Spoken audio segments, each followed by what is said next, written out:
Bonjour, bienvenue chez Club Hi-Fi. Aujourd'hui, on se retrouve à Club Hi-Fi Rennes, dans les murs de Maël et Valentin, où on va vous présenter et retracer l'historique d'une enceinte légendaire, The Watt Puppy.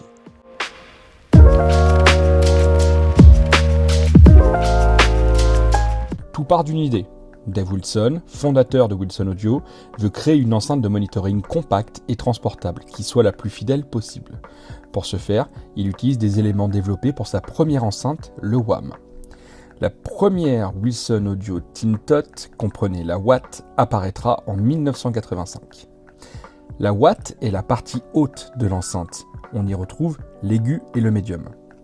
Très rapidement, suite à une demande croissante des clients, elle sera complétée par le Puppy. Le Puppy, littéralement, c'est le chiot, le compagnon. Il vient soutenir la Watt, donc le médium aigu, dans le grave. Il a été développé pour fonctionner avec la Watt. Au départ, ce sont d'ailleurs deux produits distincts dans la production. Ce n'est plus le cas aujourd'hui. Le succès sera immédiat et elle s'imposera comme une enceinte référence pour beaucoup. De 1986 à 2011 se succéderont 8 évolutions.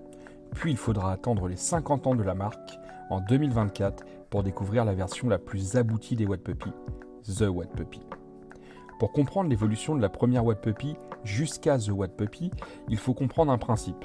Wilson Audio intègre le meilleur de ses technologies et de son savoir-faire à date quand il produit une enceinte. C'est donc une Watt Puppy forte de 50 ans de recherche et développement que nous vous présentons aujourd'hui. Dans l'aigu, on retrouve le tweeter CSC qui a été développé pour la première fois pour la XLF. Dans le médium, on retrouve le médium Quadramag qui est issu d'énormément de R&D. Il a été développé pour la première fois sur l'Alexia V. Et enfin, dans le grave, donc sur le Puppy, on retrouve le double 20 cm qui a été développé pour la Sacha, qui a été revu et corrigé pour être intégré dans The Watt Puppy. La partie filtre n'est pas en reste, car chez Wilson, ils produisent eux-mêmes leurs composants dans leur usine. En ce qui concerne The Watt Puppy, elle bénéficie du condensateur Audio Cap X WA, inspiré de ceux créés pour la Sacha V. Ils ont même été perfectionnés avec un revêtement en cuivre aux extrémités et des conducteurs en or, pour garantir une restitution des micro-détails avec une résolution exceptionnelle. Le châssis bénéficie toujours d'une attention particulière chez Wilson. Il en va de même sur The Watt Puppy, là où beaucoup de fabricants d'enceintes utilisent du médium, donc du MDF ou du HDF, Wilson utilise des composites propriétaires. Le X-Material pour le coffret et les renforts en interne, un composite très dense qui permet d'éviter toute vibration parasite. Le WAM, l'une des enceintes les plus abouties au catalogue de chez Wilson Audio, est lui aussi composé en partie de X-Material. Ce X-Material est notamment présent dans la partie basse de l'enceinte. Cette enceinte pèse plus de 300 kg de mémoire. Pour accueillir les roulettes de transport, lorsqu'on reçoit les enceintes, nul besoin d'un insert métallique dans le bas de l'enceinte. On est directement taraudé dans le X-Material et les enceintes ne bougent pas. Le S-Material, qui est très proche du X-Material, mais moins rigide. Il est donc plus adapté au registre du médium et est utilisé pour la fabrication de la partie supérieure de l'enceinte, la Watt. Enfin, le V-Material, qui a la propriété de dissiper en thermique la vibration mécanique, est quant à lui utilisé sur le panneau supérieur du Puppy. Il sert à découpler le registre du grave du registre du médium aigu. Le tout a pour objectif une enceinte sans effet de caisse, pour laisser s'exprimer la musique, en ressentir la moindre nuance, le moindre silence.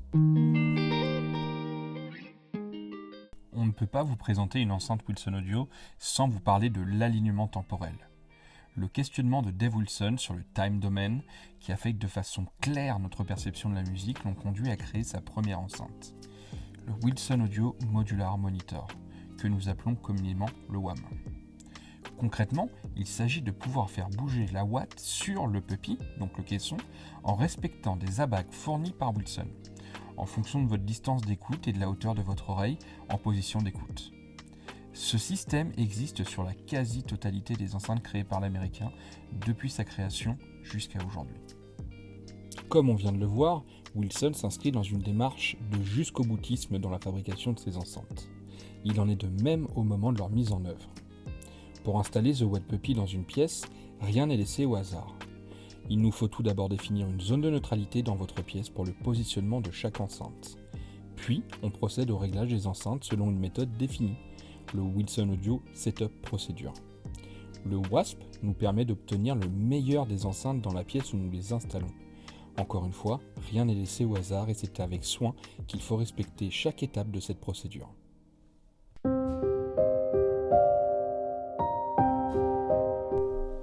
Parlons du plus important, de l'écoute. Nous avons l'habitude d'associer The Watt Puppy avec l'intégré Pendulum de chez Dan D'Agostino. Dès les premières notes, on comprend immédiatement les mots de Daryl Wilson sur comment il sait si une enceinte est aboutie ou non, sur la connexion qui doit se faire entre lui et la musique. Rien ne fait barrage entre la voix de l'interprète, les instruments et vous. La sensation d'une retranscription live de la musique. Vous le savez, j'ai pour l'habitude de dire que rien ne remplace une écoute.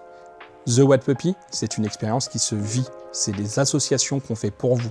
C'est un moment où on prend le temps de l'écoute. Alors retrouvez-nous en magasin, que ce soit sur Club Hi-Fi Bordeaux, Club Hi-Fi Vendée ou Club Hi-Fi Rennes. On vous fait découvrir ces enceintes sur rendez-vous. Venez vivre cet instant d'émotion avec nous et surtout, une seule oreille, la vôtre.